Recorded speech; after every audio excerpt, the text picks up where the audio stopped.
제가 직접 화장까지 한 사람이 지금 제 거실에 앉아 있습니다. 30년 전 저는 그 사람관을 붙잡고 울었습니다. 사망진단서에 제 이름으로 서명했고 화장 동의서에도 도장을 찍었습니다. 그날 저는 분명히 박성민을 묻었습니다. 어젯밤 초인종이 울렸습니다. 늦은 시간이었습니다. 문을 열자 그가 서 있었습니다. 정우야. 저를 그렇게 부르는 사람은 한 명뿐이었습니다. 저는 아무 말도 하지 못했습니다. 그는 천천히 안으로 들어와 소파에 앉았습니다. 그리고 말했습니다. 그날 죽은 건 내가 아니야. 저는 웃지도 화내지도 못했습니다. 그는 비 오는 다리 위에서 제가 했던 말을 그대로 따라했습니다. 그 말은 세상에 우리 둘만 알고 있었습니다. 그리고 마지막으로 이렇게 말했습니다. 정우야, 차 안에는 우리 둘만 있지 않았어. 그 말을 듣는 순간 깨달았습니다. 제가 묻은 사람의 이름을 단 한 번도 직접 확인한 적이 없었다는 것을요. 1994년 7월 18일, 저는 승진 대상자였죠. 35이었고 회사에서는 이번 인사에 제 이름이 거의 확정이라는 말이 돌고 있었습니다. 그날도 거래처 접대가 있었어요. 술자리는 길었고 저는 끝까지 잔을 들지 않았습니다. 그가 대신 마셨죠. 박성민은 얼굴이 벌겋게 달아올라 있었습니다. 야, 정우야. 그가 웃으며 제 어깨를 쳤습니다. 이번에 과장 달면 나한테 큰절 한번 해라. 저는 피식 웃었습니다. 내가 술만 좀 줄였어도 진작 달았지. 그는 크게 웃었고 테이블이 흔들렸습니다. 그 웃음이 마지막일 줄은 몰랐습니다. 새벽 2시가 조금 넘었을 때였습니다. 비가 내리고 있었죠. 주차장 바닥이 번들거렸고 가로등 불빛이 젖은 노면 위에서 길게 늘어져 있었습니다. 그는 조수석에 몸을 던지듯 앉았습니다. 술 냄새가 진하게 올라왔습니다. 저는 시동을 걸었습니다. 와이퍼가 유리를 긁어내듯 움직였고 빗방울이 흩어졌습니다. 라디오에서는 새벽 뉴스가 낮게 흘러나오고 있었습니다. 우리는 다리 위로 올라섰습니다. 강 위에는 안개가 얇게 깔려 있었죠. 저는 핸들을 조금 더 세게 쥐었습니다. 그가 창밖을 보며 중얼거렸습니다. 야, 우리 진짜 오래됐다. 저는 대답 대신 고개를 끄덕였습니다. 그는 다시 말했죠. 20살 때 생각나냐? 그 목소리까지는 또렷했습니다. 그 다음은 흐릿했습니다. 차가 미끄러졌습니다. 핸들이 갑자기 가벼워졌습니다. 브레이크를 밟았습니다. 타이어가 노면을 긁는 소리가 났죠. 차가 옆으로 틀어졌습니다. 그의 목소리가 들렸습니다. 정우야. 에어백이 터졌습니다. 앞이 하얘졌습니다. 유리가 깨지는 소리가 났습니다. 뒷좌석에서 무언가 떨어지는 소리가 났습니다. 그리고 모든 것이 꺼졌습니다. 제가 마지막으로 기억하는 건 빗물이 차 지붕을 두드리는 둔탁한 소리였습니다. 눈을 떴을 때 저는 천장을 보고 있었습니다. 형광등 불빛이 번져 있었죠. 눈을 다시 감았다 떴습니다. 여전히 하얀 천장이었습니다. 목이 타는 것처럼 아팠습니다. 입안은 바싹 말라 있었고 혀가 제대로 움직이지 않았습니다. 어딘가에서 기계음이 일정하게 울리고 있었습니다. 삐. 저는 고개를 돌리려 했습니다. 몸이 따라오지 않았습니다. 왼쪽 팔에 주사바늘이 꽂혀 있었고 손등은 붕대로 감겨 있었습니다. 누군가 제 이름을 불렀습니다. 정우 씨. 낯선 목소리였습니다. 눈동자만 겨우 움직였습니다. 흰 가운을 입은 사람이 서 있었죠. 들리시면 눈을 한번 깜빡여 보세요. 저는 천천히 눈을 감았다 떴습니다. 그는 작게 고개를 끄덕였습니다. 사고 후 사흘 만에 의식을 회복하셨습니다. 사흘. 그 단어가 머릿속에서 오래 맴돌았습니다. 저는 기억을 더듬었습니다. 비, 다리, 브레이크, 에어백. 그 다음은 없었습니다. 입술을 움직여 보았습니다. 성민은 목소리가 갈라졌습니다. 의사는 잠시 말을 멈췄습니다. 지금은 안정이 우선입니다. 그는 더 말하지 않았습니다. 저도 더 묻지 못했습니다. 사고였으니까요. 그건 이해할 수 있는 일이었습니다. 이상했던 건 그 다음이었습니다. 병실에 혼자 남겨졌을 때였습니다. 창밖은 어두웠고 시계는 새벽을 가리키고 있었죠. 저는 천천히 오른손을 들어보았습니다. 손끝이 미세하게 떨렸습니다. 그때 아주 작은 어긋남이 떠올랐습니다. 사고 직전 그는 제 오른쪽에 앉아 있었습니다. 그런데 마지막으로 들은 목소리는 분명 제 왼쪽이었습니다. 그 차이를 저는 설명하지 못했습니다. 기억은 또렷했는데 방향이 어긋나 있었습니다. 그때는 대수롭지 않게 넘겼습니다. 하지만 지금 생각해보면 그 사흘 동안 제 기억 어딘가가 통째로 잘려 있었습니다. 퇴원은 일주일쯤 뒤였습니다. 깁스를 한 채로 저는 검은 정장을 입었죠. 차에서 내리자 향 냄새가 먼저 코를 찔렀습니다. 장례식장은 조용했습니다. 사람들은 낮은 목소리로 제 이름을 불렀습니다. 정우야. 고개를 들자 영정 사진이 보였습니다. 박성민은 사진 속에서 환하게 웃고 있었습니다. 제가 마지막으로 본 얼굴과는 전혀 달랐습니다. 그는 웃고 있었고 저는 서 있었습니다. 그의 어머니가 제 손을 잡았습니다. 손이 차가웠습니다. 내가 살아줘서 고맙다. 그 말은 위로처럼 들렸지만 이상하게 가슴이 무거웠습니다. 저는 아무 말도 하지 못했습니다. 관은 닫힌 채였습니다. 아무도 열자고 말하지 않았습니다. 저는 묻지 않았습니다. 보겠다고도 말하지 않았죠. 그 안에 있는 사람이 박성민이라는 걸 의심하지 않았습니다. 사망진단서에 서명할 때 제 손은 떨리지 않았습니다. 화장 동의서에도 도장을 찍었습니다. 보호자 서명란에 제 이름을 또박또박 적었습니다. 한정우. 저는 친구를 떠나보내고 있다고 믿었습니다. 화장장 문이 닫히는 순간 기계음이 낮게 울렸습니다. 그 소리가 오래 남아 있습니다. 문이 완전히 닫히기 전 저는 한 걸음 앞으로 나섰습니다. 왜 그랬는지 아직도 모릅니다. 그때 뒤에서 누군가 물었습니다. 운전자는 한정우 씨가 맞습니까? 저는 고개를 끄덕였습니다. 그는 다시 물었습니다. 동승자는 박성민 씨, 한 분입니까? 저는 잠시 멈췄습니다. 그때 제 머릿속에는 빗길과 에어백만 남아 있었습니다. 그래서 대답했습니다. 네. 그 한마디가 기록으로 남았습니다. 그날 저는 친구를 묻었습니다.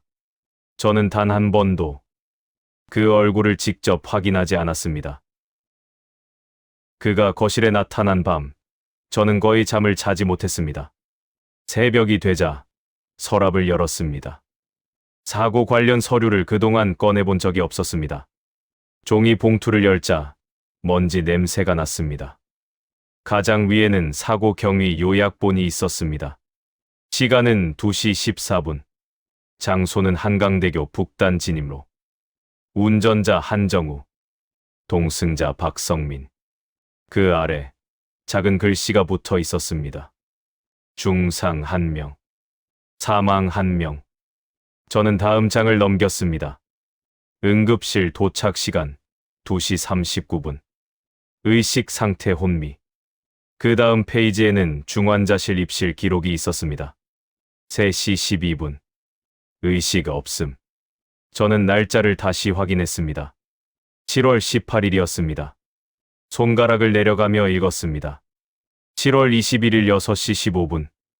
동승자 사망 확인. 그리고 그 아래 7월 21일 8시 47분. 환자 한정우 의식 회복. 저는 한참 동안 그 2시간을 바라보고 있었습니다. 제가 눈을 뜨기 전에 그는 죽었습니다. 저는 그렇게 믿고 살아왔습니다. 하지만 다음 장에서 손이 멈췄습니다. 수술 및 처치 동의서 사본이었습니다. 보호자 성명 박성민. 서명 박성민. 날짜는 7월 18일 4시 2분. 그는 그 시간에 살아 있었습니다. 저는 종이를 내려놓지 못했습니다. 보호자로 서명한 사람이 사흘 뒤 사망자로 기록되었습니다. 기록은 그렇게 남아 있었습니다. 저는 계산해 보았습니다. 그가 살아있던 시간, 제가 의식이 없던 시간, 그리고 사망 판정 시간. 숫자는 정확했습니다. 어긋난 건 시간표가 아니라 사람의 자리였습니다. 다음 날 저는 병원을 다시 찾았어요. 로비는 낯설 만큼 밝았습니다. 안내 데스크 앞에서 한동안 말을 골랐죠. 1994년 7월 18일 응급실 내원 기록을 열람하고 싶습니다. 직원이 저를 잠시 올려다보더니 신분증을 요구했습니다. 저는 지갑에서 꺼내 조용히 건넸습니다. 그는 전산을 몇 번 두드렸고 화면을 오래 바라보고 있었어요. 해당 연도 기록은 일부 스캔본으로 보관돼 있습니다. 저는 열람 동의서에 이름을 적었습니다. 잠시 뒤 얇은 파일 한 권이 제 앞에 놓였습니다. 표지에는 제 이름이 또박또박 적혀 있었죠. 입원자 한정우. 그 이름을 보는 순간 묘하게 숨이 막혔습니다. 첫 장에는 응급실 도착 시간이 적혀 있었습니다. 2시 39분. 의식 상태 혼미. 혈압과 맥박 수치가 빼곡히 이어져 있었습니다. 그 아래에 짧은 문장이 하나 있었죠. 동승자 1인, 심정지 상태로 도착. 저는 그 줄에서 손을 떼지 못했습니다. 다음 장에는 수술 동의서 사본이 붙어 있었습니다. 보호자 성명 박성민, 서명 박성민. 날짜는 7월 18일 4시 2분이었습니다. 그는 그 시간에 살아 있었죠. 전원 기록도 이어져 있었습니다. 중환자실 이동 3시 12분. 의식 없음. 저는 페이지를 넘겼습니다. 7월 21일 6시 15분. 동승자 사망 확인. 그리고 2시간 뒤. 7월 21일 8시 47분. 환자 한정우 의식 회복. 저는 그 시간을 몇 번이나 다시 읽었습니다. 제가 눈을 뜨기 전 누군가는 이미 죽어 있었습니다. 직원에게 조심스럽게 물어보았습니다. 동승자, 의무 기록은 볼 수 없습니까? 그는 고개를 저었습니다.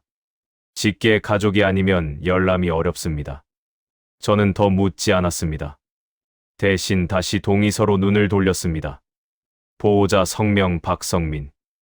그는 보호자였고 사흘 뒤 사망자가 되었습니다. 병원을 나와 계단에 한참 서 있었습니다.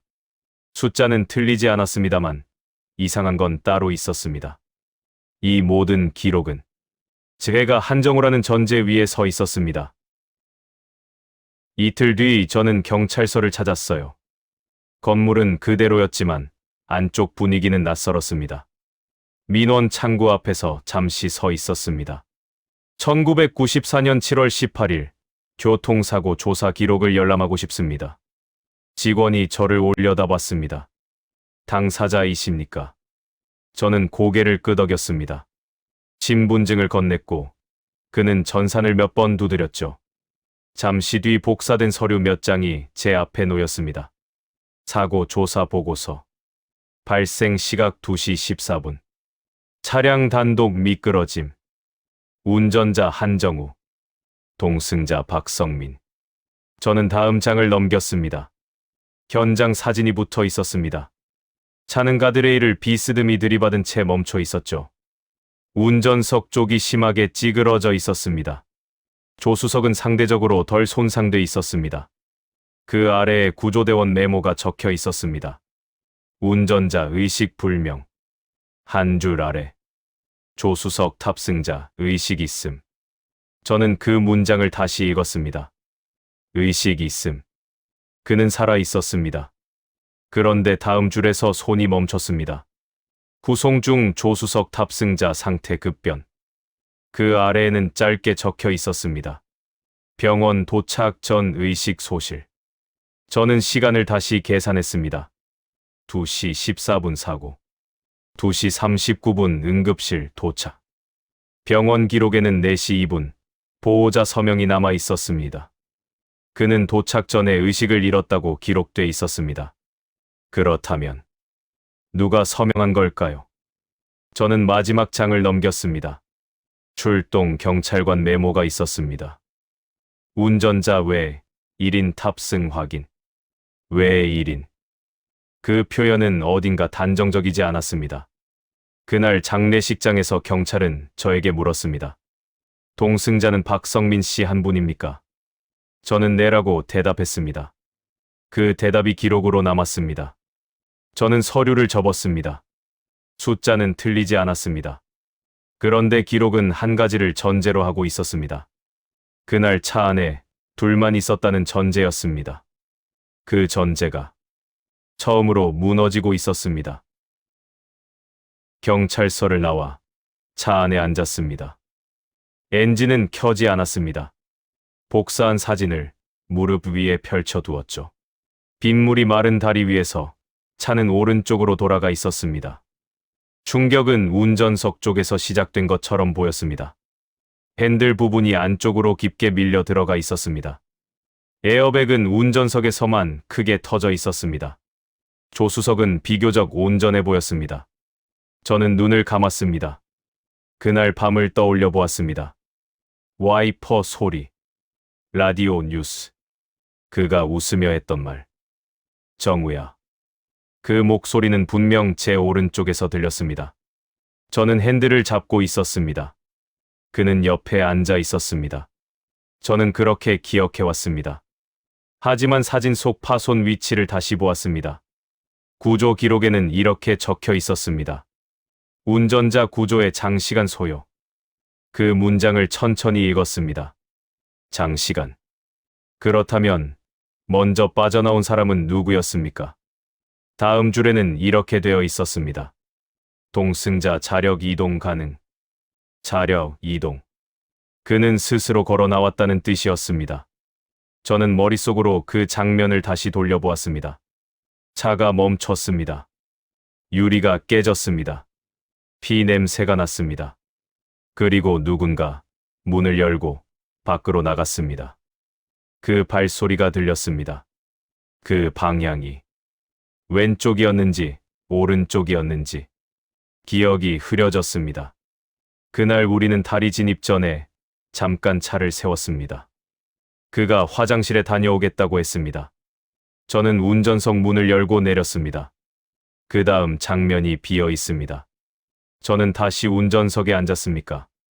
아니면 그가 대신 앉았습니까? 그 부분만 흐릿합니다. 다른 건 또렷한데 그 장면만 잘려나간 필름처럼 끊겨 있습니다. 저는 처음으로 생각했습니다. 제가 믿어온 운전자의 자리가 처음부터 제 자리가 아니었을지도 모른다는 생각이 들었습니다. 집에 돌아왔을 때 그는 그대로 소파에 앉아 있었습니다. 불은 켜져 있었고 그는 한 번도 움직이지 않은 사람처럼 조용했죠. 제가 문을 닫는 소리에 그가 고개를 들었습니다. 다녀왔네. 저는 대답하지 않았습니다. 겉옷을 벗어 의자에 걸어두고 맞은편에 앉았습니다. 테이블 위에는 제가 두고 간 서류가 그대로 놓여 있었습니다. 그가 천천히 물었습니다. 사진은 봤어. 저는 짧게 고개를 끄덕였습니다. 그는 한동안 말을 고르다 다시 입을 열었습니다. 정우야. 심장이 느리게 뛰기 시작했습니다. 그날 관 직접 열어봤어. 목이 마르는 느낌이 들었습니다. 장례식장 조명이 떠올랐습니다. 어두운 복도, 향, 냄새. 이미 닫혀있던 관. 누군가 낮게 말했었습니다. 사고가 심해서 굳이 보지 않으셔도 됩니다. 저는 그 말을 그대로 받아들였던 것 같습니다. 확인하지 않았습니다. 보겠다고 말하지도 않았죠. 그는 제 표정을 읽고 있었던 것 같습니다. 나도 못 봤어. 저는 천천히 고개를 들었습니다. 무슨 뜻이야? 그는 소파에 등을 기대며 말했습니다. 신원 확인은 지갑 하나로 끝났어. 가슴이 서늘해졌습니다. 사고 현장에서 나온 지갑, 젖은 가죽 냄새, 구겨진 신분증. 그날 병원에서 제 손에 쥐어졌던 지갑이 떠올랐습니다. 그는 조용히 덧붙였습니다. 우린 둘 다 크게 다쳤잖아. 저는 숨을 삼켰습니다. 얼굴은 제대로 못 알아볼 정도였어. 그의 말이 거실을 천천히 채웠습니다. 관은 바로 닫혔고 저는 장례식장을 떠올렸습니다. 관 뚜껑 위에 놓인 국화, 제 손에 찍힌 도장, 화장 동의서. 그때 저는 친구를 보내고 있다고 믿었습니다. 그는 낮게 말했습니다. 정우야. 저는 아무 말도 하지 못했습니다. 그가 마지막으로 던졌습니다. 내가 묻은 사람이 정말 나였는지 본 적 있어? 그날 밤, 저는 잠을 이루지 못했습니다.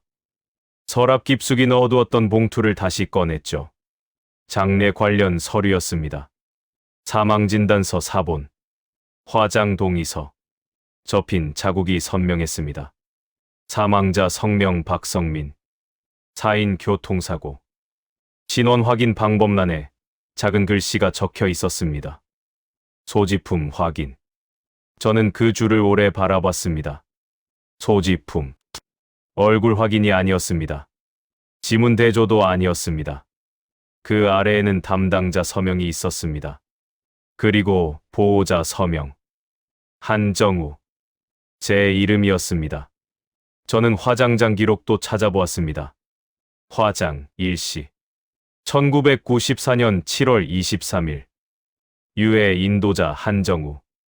그런데 한 가지가 비어 있었습니다. 직접 확인 여부. 그 칸은 비어 있었습니다.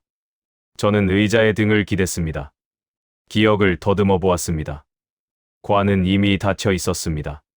직원은 조용히 말했습니다. 상태가 좋지 않습니다. 저는 고개를 끄덕였습니다. 누군가 울고 있었고, 저는 손에 도장을 쥐고 있었습니다. 뚜껑이 열리는 소리는 듣지 못했습니다.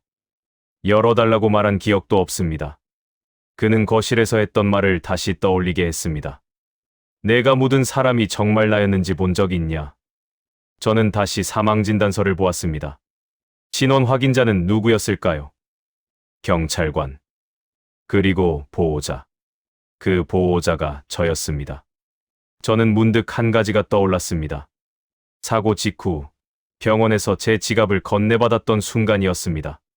젖은 가죽, 구겨진 카드. 저는 그것이 제 것이라고 의심하지 않았습니다. 그날 우리는 같은 회사 명함을 가지고 있었습니다. 지갑은 비슷했습니다. 비가 많이 왔습니다. 차는 심하게 부서졌습니다. 소지품은 충분히 뒤섞일 수 있는 상황이었습니다. 저는 천천히 사망진단서를 접었습니다. 만약 그날 신원 확인이 지갑으로 이루어졌다면, 그리고 지갑이 바뀌어 있었다면, 그날 관에 누워있던 사람은 박성민이 아니었을지도 모릅니다. 그는 한동안 아무 말이 없었습니다. 그러다 조용히 제 방 문을 두드렸습니다. 정우야. 문을 열자 그는 작은 회색 상자를 들고 서 있었습니다. 익숙한 크기였습니다. 납골당에서 유골을 옮길 때 쓰는 보관 상자와 닮아 있었죠. 그게 뭐야? 그는 테이블 위에 상자를 내려놓았습니다. 천천히, 소리 나지 않게. 열어봐. 저는 움직이지 않았습니다. 그는 대신 봉투를 꺼냈습니다. 봉투 안에는 서류 몇 장이 들어 있었습니다. DNA 감정 의뢰서. 의뢰인 박성민. 의뢰 대상. 1994년 7월 화장 유골 일부. 심장이 느리게 조여왔습니다. 유골은 일부가 남아 있었어. 그는 제 눈을 피하지 않았습니다. 납골당 이전 과정에서 확인했지. 저는 말을 잇지 못했습니다. 그는 숨을 고르고 말을 이었습니다. 나도 확신이 필요했어. 그 한 문장이 거실을 조용히 가라앉혔습니다. 그날 관은 끝까지 열리지 않았어. 얼굴을 본 사람은 아무도 없었고, 저는 고개를 들었습니다. 그의 눈은 흔들리지 않았습니다. 혹시 내가 잘못 알고 있는 건 아닐까 싶었어. 그는 결과지를 제 쪽으로 밀었습니다. 저는 종이를 펼쳤습니다. 굵은 글씨가 눈에 들어왔습니다. 유전자 일치 불가. 친자 및 형제 관계 성립하지 않음. 그는 낮게 말했습니다. 어머니 머리카락이랑 대조했어. 숨이 멎는 듯 했습니다. 그 유골, 우리 어머니 DNA랑 안 맞아. 거실 공기가 완전히 식어버렸습니다. 30년 동안 박성민으로 기록돼 있던 그 유골은 성민이 아니었습니다. 저는 겨우 입을 열었습니다. 그럼 그는 고개를 끄덕였습니다. 그날 화장된 사람은 박성민이 아니야. 손끝이 차갑게 식었습니다. 도장 찍던 순간이 떠올랐습니다. 닫혀있던 관. 확인하지 않은 얼굴. 그는 마지막으로 말했습니다. 정우야. 저는 그를 바라봤습니다. 그날 진짜로 사라진 사람은 아직 아무 이름도 갖지 못했어. 그 말이 떨어진 뒤 한동안 아무도 입을 열지 않았습니다. 그가 낮게 물었습니다. 사고 직전에 들은 마지막 소리, 기억나? 저는 바로 대답하지 못했습니다. 기억은 늘 같은 장면에서 멈췄습니다. 빗소리. 와이퍼가 유리를 긁는 소리. 브레이크를 밟던 순간. 그는 말을 못했습니다. 앞이 아니었어. 뒤였어. 심장이 묘하게 내려앉았습니다. 그날 다리 위. 차가 미끄러지기 직전. 짧은 비명 같은 소리. 앞좌석이 아니라 뒷좌석에서. 그 장면이 아주 느리게 떠올랐습니다. 젖은 구두가 매트 위에 닿는 소리. 차 문이 닫히던 둔탁한 울림. 그리고 누군가 숨을 몰아쉬며 말했습니다. 형, 태워줘서 고마워요. 저는 눈을 떴습니다. 그는 아무 말 없이 저를 보고 있었습니다. 확인해달라는 표정도 아니었습니다. 그저 기다리는 사람처럼 조용했죠. 그날 회식 자리. 비를 맞으며 뛰어오던 한 사람. 먼저 자리를 뜨겠다며 인사하던 후배. 이름이 목구멍까지 올라왔습니다. 저는 입술을 열었다가 닫았습니다. 그는 아주 천천히 말했습니다. 우리 둘만 타고 있던 게 아니야. 거실 공기가 무겁게 가라앉았습니다. 이제는 부정할 수 없었습니다. 그날 차 안에는 셋이 있었습니다. 그리고 그 셋 중 한 사람은 이름조차 남지 않았습니다. 저는 거의 속삭이듯 물었습니다. 그럼. 그는 고개를 들었습니다. 그날 관에 누워있던 사람. 짧은 침묵이 흐른 뒤 그가 마침내 그 이름을 꺼냈습니다. 최민수였어. 그 말이 떨어진 뒤 저는 한동안 숨도 쉬지 못했습니다. 손바닥이 차갑게 식었고 혀가 굳었습니다. 저는 겨우 그를 바라봤습니다. 그럼 너는? 그는 제 질문을 기다렸습니다. 왜 30년 동안 사라졌어? 그는 대답을 바로 하지 않았습니다. 창밖을 한번 보고 테이블 위 결과지를 다시 봤죠. 나는 그냥 사라지는 게 낫다고 생각했어. 그 말이 너무 가벼워서 오히려 무서웠습니다. 저는 목소리가 갈라졌습니다. 왜? 그는 한 박자 늦게 말을 이었습니다. 그때 빚이 있었거든. 저는 아무 말도 못했습니다. 그는 시선을 피하지 않았습니다. 사망보험금은 어머니 명의였어. 그는 손끝으로 상자 모서리를 눌렀습니다. 그 돈으로 내 인생을 정리했어. 거실 공기가 한 겹 더 내려앉았습니다. 저는 이를 악물었습니다. 민수는? 그는 눈을 감았다 뜨며 말했습니다. 그 애가 죽을 줄은 몰랐어. 그 말이 더 잔인했습니다. 몰랐다는 말은 알았어도 했을 사람처럼 들렸습니다. 저는 테이블을 짚었습니다. 그럼 장례는 왜 그대로 뒀어? 그는 낮게 답했습니다. 돌릴 수가 없었어. 기록은 굳었고, 관은 닫혔고, 화장은 이미 끝났어. 그 문장들이 차갑게 이어졌습니다. 저는 가슴이 조여왔습니다. 그럼 이제 왜 왔어? 그가 처음으로 시선을 흔들었습니다. 어머니가 돌아가셨어. 저는 숨을 삼켰습니다. 그는 조용히 말을 보탰습니다. 납골당에서 이전 안내가 왔어. 유골을 옮기려면 확인 절차를 다시 밟아야 하더라. 저는 그 말에서 뭔가를 느꼈습니다. 그리고 그가 목소리를 낮췄습니다. 민수 가족이 움직이기 시작했어. 저는 고개를 들었습니다. 그는 마지막으로 한 문장을 던졌습니다. 정우야, 이 일은 이제 과거가 아니야. 그 말이 끝나자 저는 알았습니다. 성민은 고백하러 온 게 아니었습니다. 시작하러 온 겁니다. 민수 가족이 움직이기 시작했어. 그 말이 떨어진 뒤 저는 바로 이해하지 못했습니다. 무슨 뜻이야? 그는 테이블 위 결과지를 천천히 접었습니다. 민수 누나가 최근에 유전자 검사 의뢰를 했어.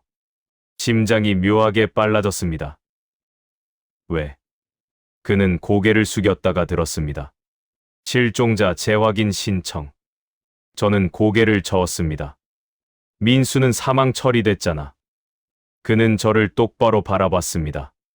공식적으로는 아니야. 거실이 조용해졌습니다. 기록상 사망자는 박성민이야. 그 말이 서서히 가슴으로 내려왔습니다. 민수는 어디에도 사망자로 남아있지 않았습니다. 그는 말을 이어갔습니다. 민수 가족은 시신을 직접 본 적도 없고 사망진단서를 받은 적도 없어. 저는 숨을 삼켰습니다. 그날 관이 닫힌 채로 화장됐다는 사실이 떠올랐습니다. 이번엔 납골당 이전 안내가 갔어. 그는 손을 맞잡았습니다. 유골 확인 절차가 다시 시작된 거지. 저는 테이블을 붙잡았습니다. 그럼. 그는 천천히 고개를 끄덕였습니다. 기록이 다시 열릴 수도 있어. 하지만 누군가 30년 전 서류를 다시 들춰볼 수 있다는 뜻이었습니다. 그는 낮게 덧붙였습니다.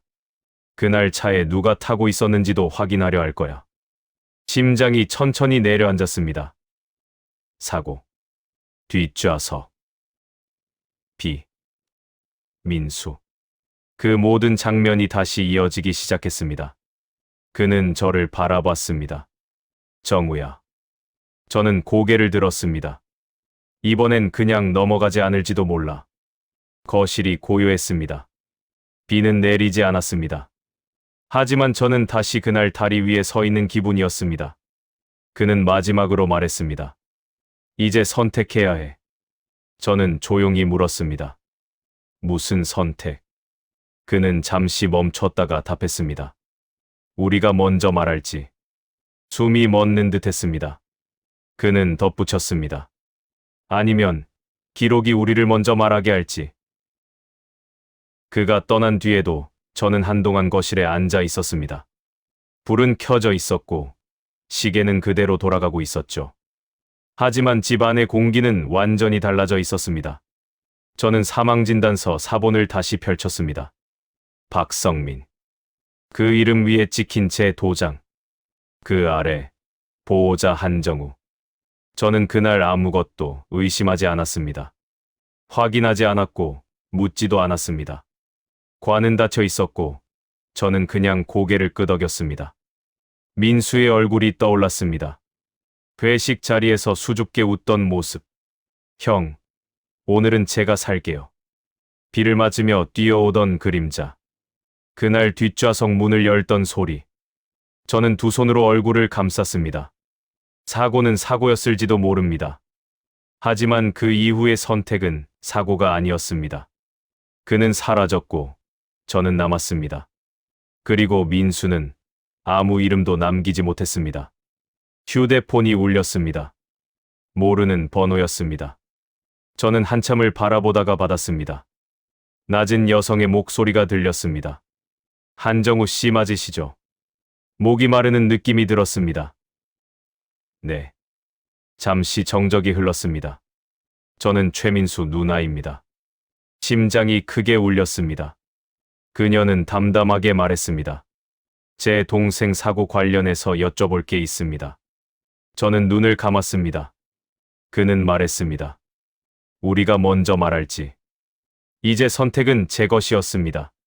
저는 천천히 대답했습니다. 만나서 이야기하죠. 전화가 끊겼습니다. 거실이 다시 조용해졌습니다. 저는 창밖을 바라봤습니다. 비는 오지 않았습니다. 하지만 제 안에서는 여전히 그날의 빗소리가 들리고 있었습니다. 이번엔 도망치지 않겠습니다. 저는 그렇게 결정했습니다. 약속 장소는 납골당 근처 작은 카페였습니다. 창가 자리에 한 여자가 먼저 와 있었습니다. 사진으로만 보던 얼굴과 닮아 있었습니다. 그녀는 제가 들어오자 자리에서 일어나 고개를 숙였습니다. 저는 마주 앉았습니다. 한동안 아무 말도 오가지 않았습니다. 그녀가 먼저 입을 열었습니다. 민수는 그날 회식 끝나고 먼저 나갔다고 들었습니다. 저는 고개를 끄덕였습니다. 그녀는 제 눈을 똑바로 바라봤습니다. 차에 타고 있었죠. 목이 마르는 느낌이 들었습니다. 네. 그녀는 잠시 시선을 내렸습니다. 저희는 시신을 확인하지 못했습니다. 그 말이 천천히 가슴에 내려앉았습니다. 사망자는 다른 이름으로 기록됐다고 들었습니다. 저는 아무 말도 하지 못했습니다. 그녀는 조용히 말을 이었습니다. 제 동생은 자기 이름으로 불린 적이 없습니다. 카페 안이 유난히 조용했습니다. 저는 그 문장을 그대로 받아들였습니다. 그녀의 눈에는 원망이 없었습니다. 그저 오래 묵은 질문이 남아있을 뿐이었습니다. 저는 숨을 깊게 들이켰다가 내쉬었습니다.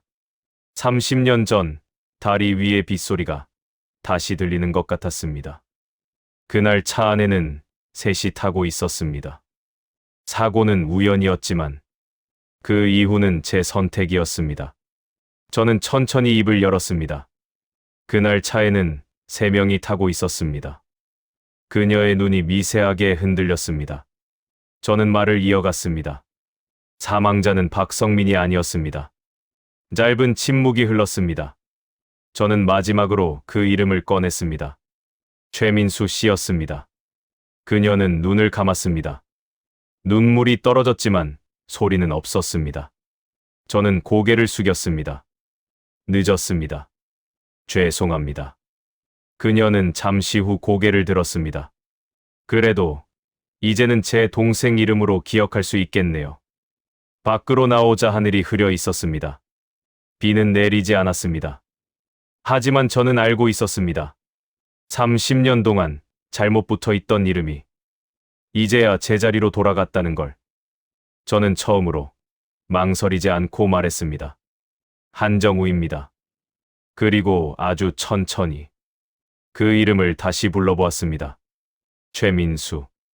그날 이후 저는 그 이름을 다시 묻지 않기로 했습니다. 이 이야기가 기억에 남으셨다면 구독으로 다음 이야기를 함께 해주세요.